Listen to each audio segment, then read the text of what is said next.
ഇന്നു നമ്മൾ വായിച്ചു ധ്യാനിക്കുക 2 മക്കബയർ 11 അധ്യായമാണ്.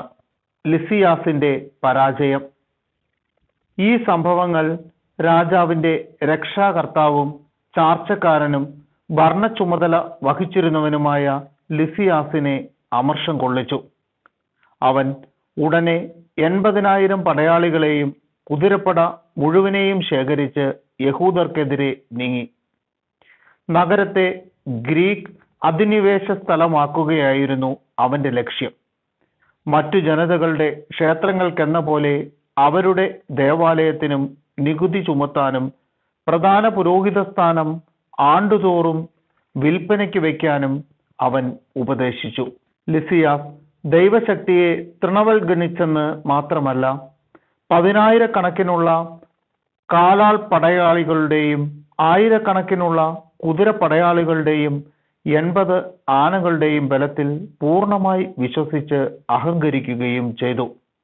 അവൻ യൂദയായിൽ കടന്ന് ജെറൂസലേമിൽ നിന്ന് ഏകദേശം 20 മൈൽ അകലെ സ്ഥിതി ചെയ്യുന്നതും കോട്ടയാൽ ബലിഷ്ഠവുമായ ബേത്സൂറിലെത്തി അതിനെ ശക്തമായി ആക്രമിച്ചു.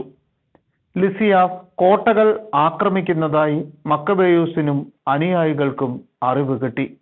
ഉടനെ അവരും ജനവും ഒരുമിച്ച് ഇസ്രായേലിനെ രക്ഷിക്കാൻ ഒരു ഉത്തമ ദൂതനെ അയച്ചു തരണമേ എന്ന് കണ്ണീരോടും വിലാപത്തോടും കൂടെ കർത്താവിനോട് അപേക്ഷിച്ചു. ആദ്യം ആയുധമെടുത്തത് മക്കബേയൂസാണ്. സഹോദരന്മാരെ സഹായിക്കാൻ വേണ്ടി തന്നോടൊത്ത് ജീവൻ പണയം വെച്ച് പോരാടാൻ അവൻ മറ്റുള്ളവരെ പ്രോത്സാഹിപ്പിച്ചു. പിന്നെ അവർ ഒറ്റക്കെട്ടായി കുതിച്ചു പാഞ്ഞു.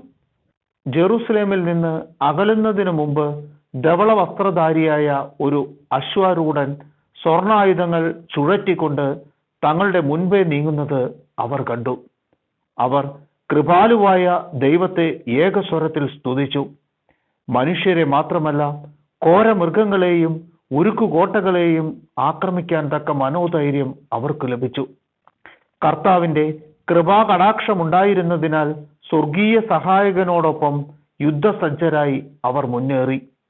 ശത്രുക്കളുടെ മേൽ സിംഹങ്ങളെ പോലെ ചാടി വീണ് 11,000 കാലാൾ പടയാളികളെയും 6,600 കുതിരപ്പടയാളികളെയും അവർ വധിച്ചു.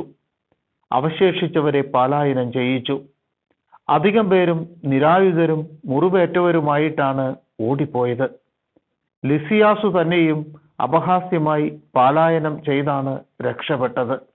സമാധാന ഉടമ്പടി. എന്നാൽ ലിസിയാസ് ബുദ്ധിഹീനനല്ലായിരുന്നു. തനിക്ക് നേരിട്ട പരാജയത്തെക്കുറിച്ച് അവൻ ആലോചിച്ചു.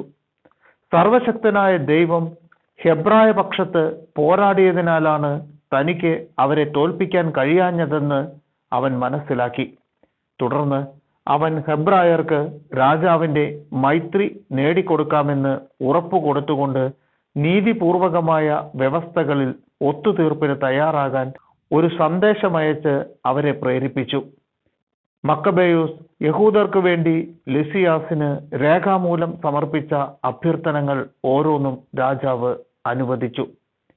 ലിസിയാസ് ആവശ്യപ്പെട്ട കാര്യങ്ങൾ മക്കബേയൂസ് പൊതു നന്മയിലുള്ള താൽപര്യം നിമിത്തം സമ്മതിച്ചു.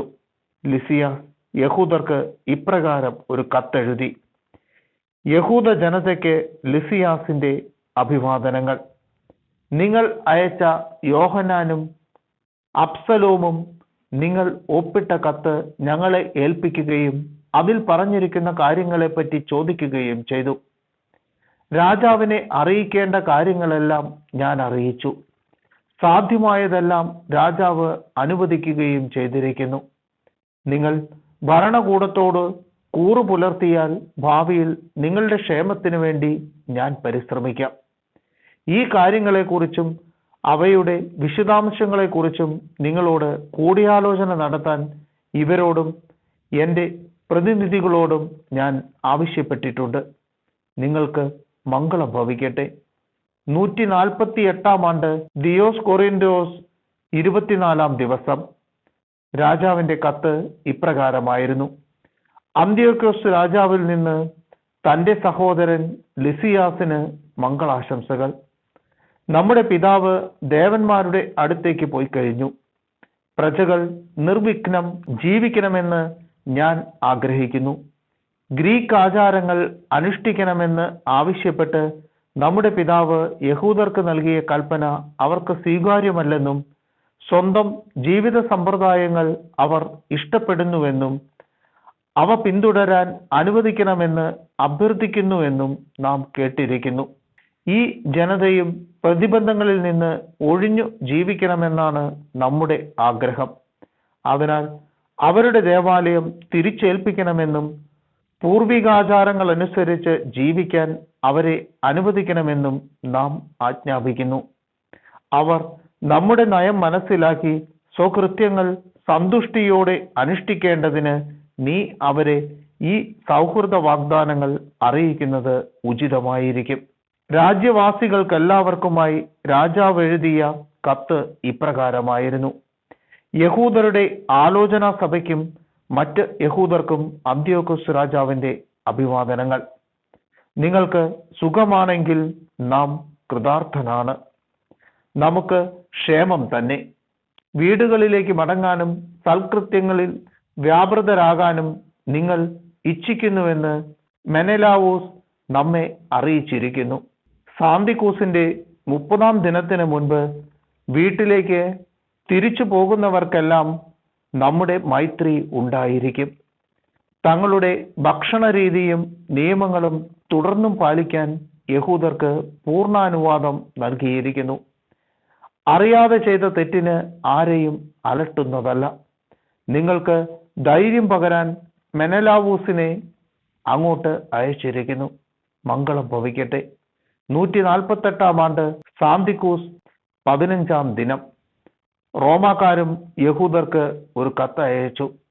റോമാക്കാരുടെ പ്രതിനിധികളായ കിന്ദൂസ് മെമിയോസ്, തിത്തുസ് മാനിയോസ് എന്നിവരിൽ നിന്ന് യഹൂദ ജനതയ്ക്ക് അഭിവാദനങ്ങൾ. രാജബന്ധുവായ ലിസിയാസ് നിങ്ങൾക്ക് നൽകിയിട്ടുള്ള ആനുകൂല്യങ്ങൾ ഞങ്ങളും അംഗീകരിക്കുന്നു.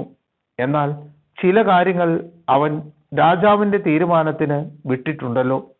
അവയെക്കുറിച്ച് അവധാനപൂർവം ആലോചിച്ച് എത്രയും വേഗം ഒരു ദൂതനെ അയച്ച് വിവരം ഞങ്ങളെ അറിയിച്ചാൽ നിങ്ങൾക്ക് യോജിച്ച നിർദ്ദേശങ്ങൾ ഉന്നയിക്കാൻ ഞങ്ങൾക്ക് കഴിയും.